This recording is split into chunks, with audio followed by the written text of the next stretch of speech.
Hi guys, welcome to Manvitha vlogs. ನೋಡಿ, ಅಂತರಗಟ್ಟೆ ರಥೋತ್ಸವ ನಡೀತಾ ಇದೆಯಲ್ಲ, ಅದಕ್ಕೆ ಪ್ರಿಪರೇಷನ್ ಹೇಗಿದೆ ಅಂತ ನಿಮಗೆ ತೋರಿಸ್ತಾ ಇದ್ದೀನಿ.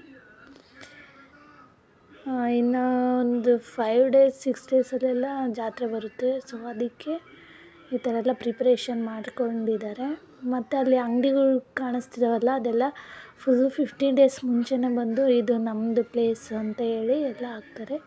ಹಾಗೆ ನಾವು ದೇವ್ರ ದರ್ಶನ ಮಾಡ್ಕೊಂಡು, ಅಮ್ಮನವ್ರ ದರ್ಶನ ಮಾಡಿಕೊಂಡು ಬಂದ್ವಿ. ಮತ್ತು ಅಲ್ಲಿ ಏನೋ ಒಂಥರ ನಮಗೆ ಸಮಾಧಾನ ಅನಿಸುತ್ತೆ. ಹೋಗಿ ಅಲ್ಲಿ ಕುತ್ಕೊಂಡು ದೇವ್ರ ಮುಖ ನೋಡ್ಕೊಂಡು ಅಷ್ಟು ಹತ್ರದಿಂದ ನೋಡಿಕೊಂಡು ಬರೋದಿದೆಯಲ್ಲ, ತುಂಬ ಖುಷಿ ಆಯಿತು. ಆಮೇಲೆ ಈಗ ಮುಂದೆ ಹಾಗೆ ನನ್ನ ಮಗಳು ಹೋಗ್ತಾ ಇದ್ಲು ಆ ಕಡೆ ಸೈಡು. ಆಮೇಲೆ ನಮ್ಮ ಆಂಟಿನೂ ಇದ್ದಾರೆ. ಅವರು ಮುಂಚೆ ಎಲ್ಲ ಆ ಥರ ಇರಲಿಲ್ಲ ಅಂತೆ. ಆ ಕಡೆ ಸೈಡು ಅಂದರೆ ಕೋಳಿ ಕುರಿ ಎಲ್ಲ ಇದು ಮಾಡ್ತಿದ್ರಲ್ಲ, ಬಲಿ ಕೊಡ್ತಿದ್ರಲ್ಲ, ಅದೆಲ್ಲ ಆ ಕಡೆ ಈಗ ಸಪ್ರೇಟ್ ಆಗಿದೆ ಅಂತೆ. ಅದನ್ನು ನಮ್ಮ ಆಂಟಿ ಹೇಳ್ತಾಯಿದ್ರು. ಈಗ ನೋಡ್ತಿದ್ದೀರಲ್ಲ, ಈ ಕಲ್ಲು ನೋಡ್ಬೋದು, ಇದು ಮಕ್ಕಳು ಅಂತೆ. ಅದು ಅಲ್ಲಿ ಒಂದಿದೆ ನೋಡಿ, ದೇವಸ್ಥಾನ ನೋಡಿ, ಅಂತರಘಟ್ಟಮ್ಮ. ಆ 3 ಕಲ್ಲುಗಳಿದಾವಲ್ಲ, ಆ 3 ಕಲ್ಲು ಮಾಡಿರೋದಂತೆ ದೇವರು. ಅದು ಅಂತರಘಟ್ಟಮ್ಮಂದು ತುಂಬ ಎಲ್ಲ ಇದೆ. ಅದು ಸ್ಟೋರಿ ಎಲ್ಲ ಚೆನ್ನಾಗಿದೆ. ನಾವು ಅವಾಗೆಲ್ಲ ಕೇಳ್ತಾ ಇದ್ವಿ. ಅಂದರೆ ಫುಲ್ ಸಾಂಗೇ ಇದೆ ಅದು, ಅದ್ರ ಕಥೆ ಎಲ್ಲ. ನೋಡಿ, ಟೆಂಪಲ್ ನೋಡಿ ಎಷ್ಟು ಚೆನ್ನಾಗಿದೆ ಅಲ್ಲ. ಅದ್ರ ಎದುರುಗಡೆನೇ ಅಂದರೆ ಮೂಲ ಸ್ಥಳ ಅದು ಅಂತರಘಟ್ಟಮ್ಮಂದು ಇದೆಯಲ್ಲ, ಅಲ್ಲಿ ಹೊಡೆದು ಮೂಡಿರೋದು ಆ ಕಡೆ ಸೈಡು. ಇದು ಅಂದರೆ ವಿಗ್ರಹ ಇರೋದಿಲ್ಲಿ, ಅಲ್ಲಿ ಮೂಲ ಸ್ಥಳ ಅಂದರೆ ಅದ್ರ ಎದುರುಗಡೆ ಒಂದು ಟೆಂಪಲ್ ಇದೆ. ತಡ್ರಿ ಹಾಗೆ ತೋರಿಸ್ತೀನಿ.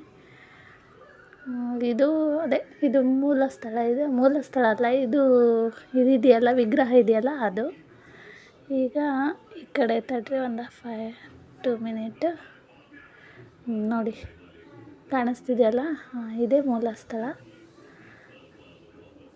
ಆಮೇಲೆ ಅದು ಆ ಕಡೆ ಸೈಡೇ ಇದೆ ನೋಡಿರಿ, ಮಾಂಚಾಳಮ್ಮ ದೇವಿ ದೇವಸ್ಥಾನ ಅಂತ. ಇದು ಮಾತೆಂಗಮ್ಮ ದೇವಸ್ಥಾನ ಅಂತ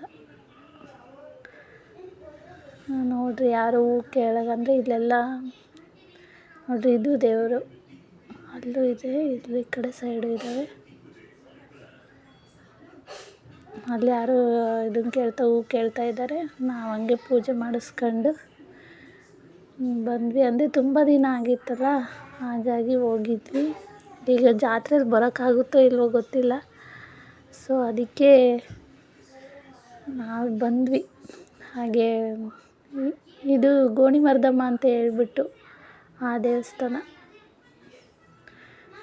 ನೋಡಿ ಗೈಸ್, ಹೆಂಗೆ ಫುಲ್ಲು ಇದು ಗೋಣಿ ಮರ್ದಮ್ಮನ ದೇವಸ್ಥಾನ. ಅಲ್ಲಿಗೆ ಹೋಗಿ ಆಮೇಲೆ ಇಲ್ಲಿಗೆ ಬರಬೇಕು.